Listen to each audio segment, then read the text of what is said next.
Welcome to 20 Minutes Self-Development with me, your host, Tam Dillon. 20 Minutes Self-Development, the podcast that's all about focused, effective self-development, one tool at a time. In each episode, I'll be introducing you to a specific practice or technique, and I'll be diving into why it matters, how it works, and how you can integrate it seamlessly into your daily life. In just 20 minutes, we'll get to the heart of personal growth and insights that make meaningful change feel both accessible and achievable. Let's get into today's episode.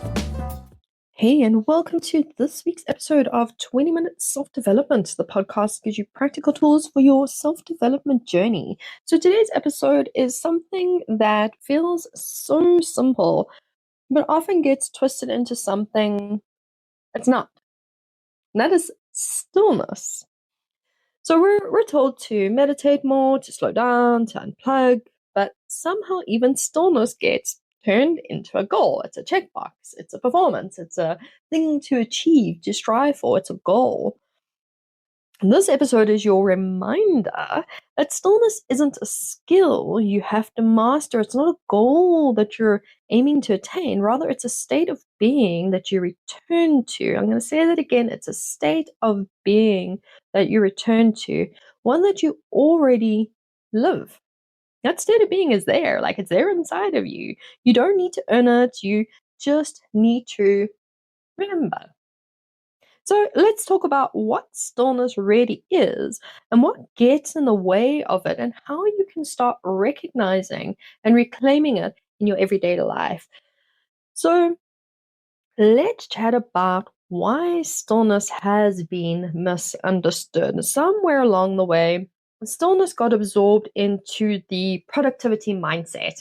Stillness and productivity, like they're two other like opposite ends of the spectrum here. You know, it became just another thing that we had to do, and we had to do it right.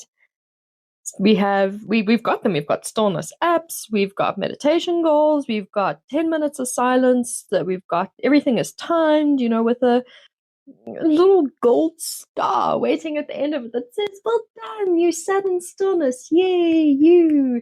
No, don't do that. Delete the stillness app off your phone and change your relationship with stillness.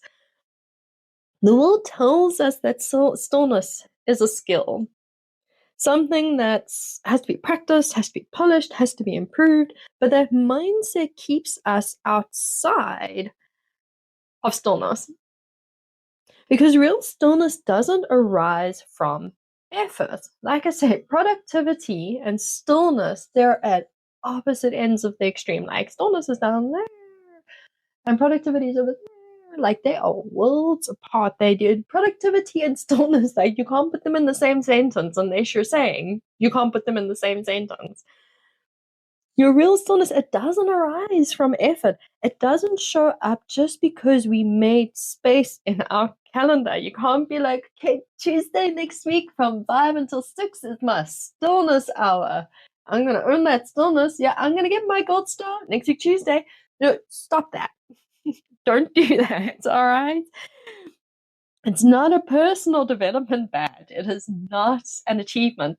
I love that we have gamification in productivity and achieving goals and doing the whole thing. It makes it a whole lot more fun. But when it comes to your stillness, no, don't do that. Okay, because it's not an achievement. You know, it's not like, oh, I leveled up my stillness today. You don't level up your stillness. Stillness cannot be leveled up because stillness just is. The stillness just is. That's all it can be. It's what exists underneath that effort. It's what's left when you stop trying. When you're done reaching for the gold star, when you're done putting things in your calendar, when you're done next week, Tuesday from 5 until 6 is this hour, when you're not doing anything, you are not doing, are you achieving stillness?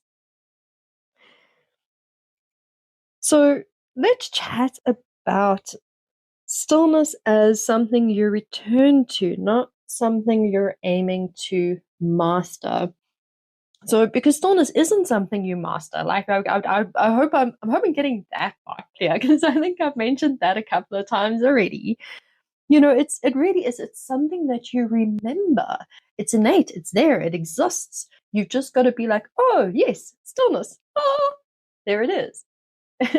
And I know I always make these things sound so simple because they are that simple. We make it complicated. We want to attach goals and calendar dates and stillness timeout and give me my badge because I pulled up my level and my stillness today. And it really is. It's something that's always there that you can just tune into as and when you need to. And I really do mean that quite literally. You've known stillness since you were born. In fact, you've known stillness since you were in the womb. You want to talk about stillness? I mean, for 9 months, pure stillness. You literally just floated there and you just were. You just were being. That is stillness. That is it right there. Babies have it. Animals have it.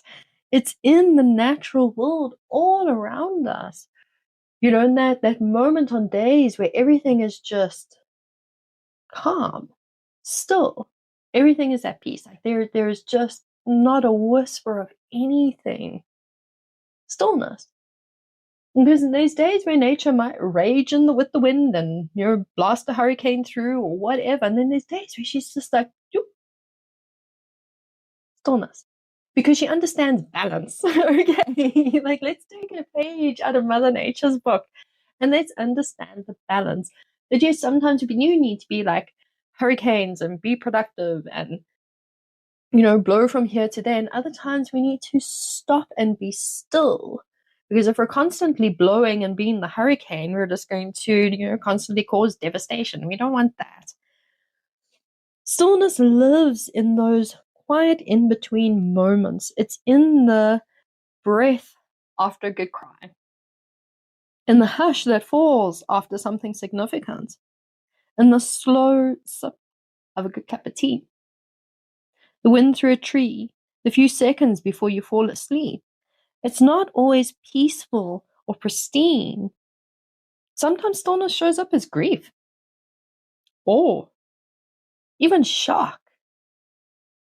But stillness is always honest. And that's where we have this little bit of a misconception of stillness. We're like, oh, it's peaceful. No, it's quiet. It's different. Silence. Nothing is moving. Everything is still. Not everything is peaceful. Stillness and peaceful are two different things. Okay? Like sometimes peace comes into stillness, and the still moment that you're having is peaceful. But sometimes it does come from grief or that moment of shock where everything just pauses and you're just like, I've got to process that. But it is always honest. We can't deny that. You don't have to meditate for hours to find your stillness. Sometimes it comes when you're just sitting, eyes unfocused, brain unwinding. Sometimes it's a long walk with no phone. Sometimes it's just breathing, just being. Stillness is a state of being. It's your natural state. It's your state beneath the noise. But know that stillness isn't a state where there is emotion attached to it, like, oh, I feel peaceful, or oh, I feel calm, or oh, I feel this, or oh, I feel that. It's literally just that moment. Someone said it to me really well. It's that moment between the in-breath and the out-breath. There is that still moment right there. So remember, stillness is that state of being, your natural state beneath the noise. So what blocks stillness? Well, noise, obviously. But if stillness is so natural, then why does it feel so dang hard to access it? Because you're sitting there like, you're making stillness sound like it's right there. All I have to do is just remember that there's stillness. And like, yeah, that's all you have to do, man. Like, really, it is that simple. But why does it feel so hard? Like, why does something that is so like in our innate natural capacity to do feel so out of reach? And the short answer, we've built our lives around avoiding it. Yes, humanity, we have done it to ourselves. So like, let's take responsibility for that, because that's step one. We fill every gap, every pause, every moment of discomfort. We're constantly moving. We're scrolling, we're talking, we're doing something. Most people hate silence. They can't do it. They cannot sit in silence. Try it. Do yourself a favor and literally switch off everything. Like unplug your electricity, like switch it all off and sit for 5 minutes. No, time yourself. Sit for 5 minutes and see how far you get. See if you make 1 minute. You make 1 minute. You let me know, hey, Tam, I made a minute. I will give you a gold star. Okay. Like, we don't like silence. We've been told that silence is a bad thing. In classrooms, if you don't answer a question, if a teacher calls on you and says, hey, Susie, what's the answer to the question on the board? If you don't answer straight away, that teacher is like, hey, weren't you paying attention? What's wrong with you? Maybe Susie's taking a moment to think about the question. Maybe she's sitting in the stillness and processing the question. The teacher's like, yeah, Susie, you slow, hey? No, maybe Susie's just sitting in stillness, because that is our natural thing to do, is to think first before just being like, oh, the answer is, I don't know what the answer is. I needed to think about that first. Yes, stillness.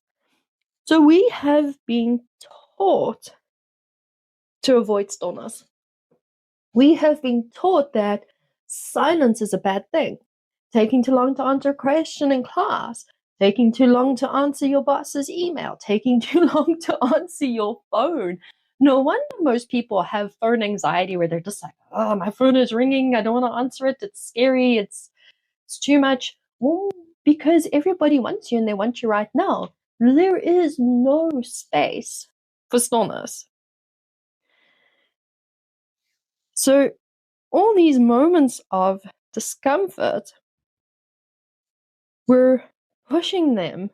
We keep sitting in these moments of, let's avoid the discomfort. Let's avoid everything. Let's make as much noise as we can, because somewhere deep inside, stillness has become a little terrifying.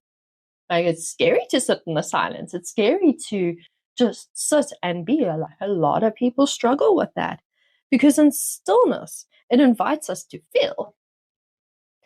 And that's often the last thing that we want to do. We don't want to feel. We don't want to think about our stuff. We don't want the space to think about our stuff. We don't want that silence. Because feeling means sitting with the parts of ourselves that we've been avoiding. Oh, stillness, you beautiful thing, you. Yeah, there is no such thing as avoidance in a space of stillness. It means confronting the grief we buried, the fear that we've numbed, the truth we haven't said out loud. Because stillness is honest. Whether you want that kind of honesty or not, it's honest. And when our whole culture rewards speed, productivity, constant stimulation, stillness can feel like failure. Practice the art of doing nothing. If you sit around for 5 minutes, sitting there in the stillness, how much of you is screaming at you saying, oh, you are being so unproductive right now. You're so lazy. You should be doing something. Ooh, societal conditioning. Yes, that is society saying, you must do, you must go, you must be, you must on all the time. No. We must sit in stillness. We must have that balance. Because stillness is not nothing. It's actually presence. It's clarity. It's deep listening. So when Susie's taking a moment to answer the question in class, that should actually be rewarded. It's like, hey, Susie's been listening.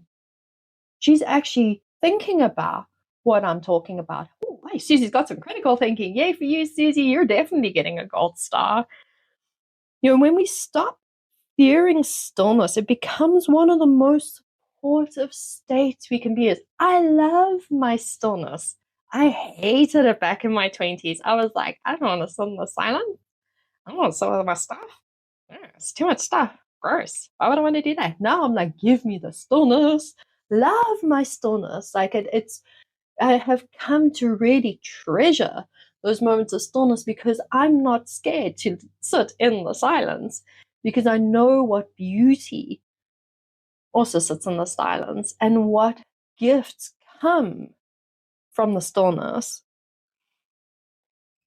So how do we cultivate some conditions for stillness? Because I hope I'm selling you on the stillness, man. You're not like, oh, but Tam, I'm still scared to be quiet.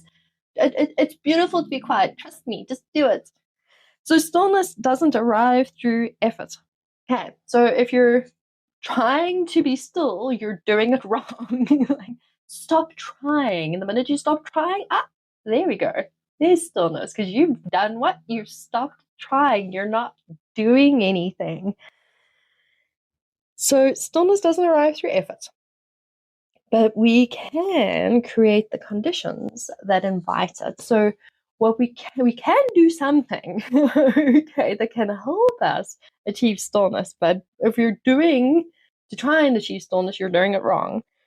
So this isn't about doing more. It's more about softening your effort. So here's a few ways you can do that.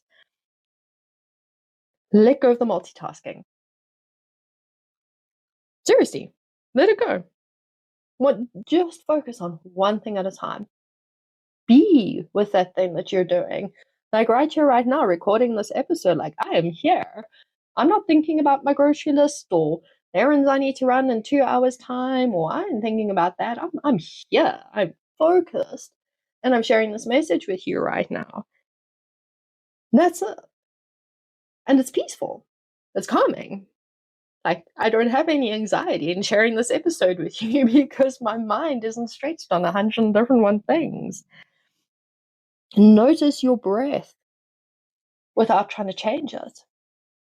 Stop doing. Just be. Just be like, inhale,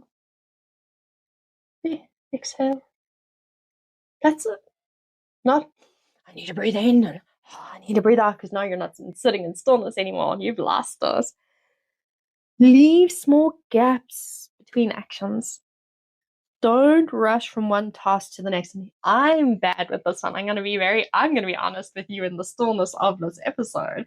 I'm bad with that. I'm like, oh, I'm done with this task. Okay, let's move on to the next thing. It's that Sagittarian fire, man. I'm just like, yeah, go, go, go. And I'm like, I've had to now train myself where I'm switching from one thing to another to take a moment, take a couple of minutes, and I'll go and stand outside, listen to the birds, and just be.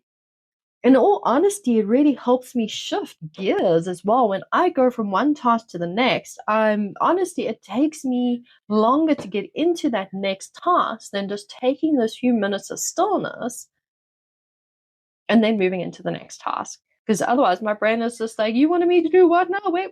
What do we backtrack? Like, what's happening? And like, my poor brain, So leave small gaps between your actions and spend time in those gaps. Spend them outside. Go step barefoot on the grass if you can. Just soak up a couple of minutes of sun. No phone. No phone for 5 minutes. Try it. Even just 2 minutes. Come on, you can do it. I know you can do it. No phone, no agenda. Just go and be. Just go be outside. That's it. Sit with the discomfort without needing to fix it. Woo! No one's gonna like that one, but man, is it really helpful to do that. Just sit with the discomfort without needing to fix it. It's there and it's okay. Discomfort it's in the discomfort of the places where we find our growth. But if we can't sit with the discomfort, we're not gonna know how to grow or where to grow, or that we should be growing in the first place. So sit with it, but don't be like, okay, cool, it's uncomfortable. How do I change this? How do I fix this? Where's my hammer? Here's my screwdriver. I've got to fix this. It's got to go away. Don't do that. Just be with the discomfort. It's okay to be uncomfortable. There's nothing wrong with being uncomfortable. It helps. It helps to sit in the discomfort, because discomfort is giving you awareness of things that need to shift and change, things you need to let go of. So discomfort is actually an essential tool. Utilize it.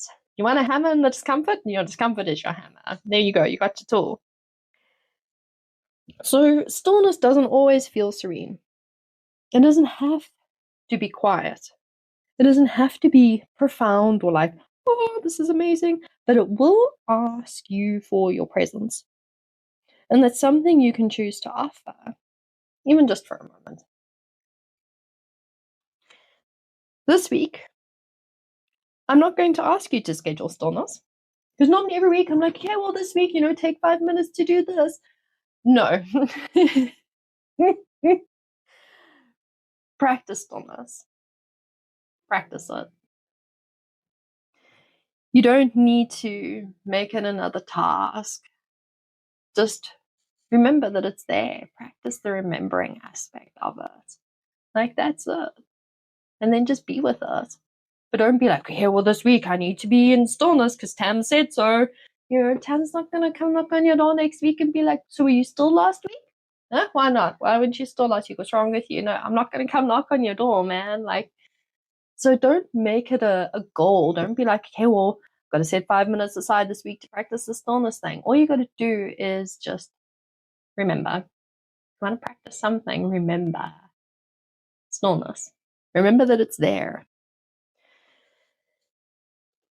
What's helpful is to notice where your stillness already exists in your day. Look for the moments of stillness. Like, I guarantee you they are there. It could be in those few moments before you fall asleep. It could be in the few moments before you open your eyes and you're fully engaging with your day. It could be when you're standing in the kitchen making your coffee. But there are moments of stillness that are there. You're just not aware of them because, well, you're probably avoiding them and hiding from them because they're uncomfortable. So look for the moments that you already have. And in those moments, all you have to do is just be. That's it.